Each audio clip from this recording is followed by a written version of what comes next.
At Mobile World Congress 2018, Lenovo's launched the Flex 14, or it might be known as the Yoga 730 in your market.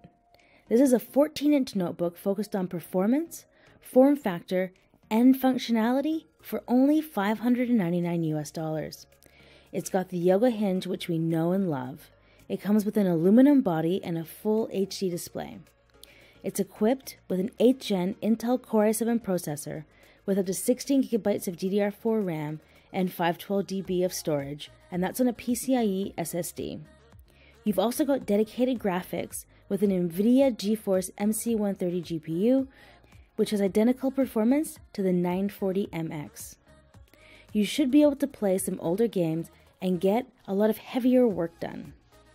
You should also be able to get 10 hours of battery life on this device, but we'll have to wait for the review to find out. As for speakers, we have Harman Kardon with Dolby Audio Premium built in. It will be available in April, and it sounds like a great notebook for students or anyone who's not interested in spending over $1,000 on a laptop. For more MWC coverage, be sure to subscribe to our channel so you don't miss out on great videos like these. I'm your host, Nicole Scott for Mobile Geeks.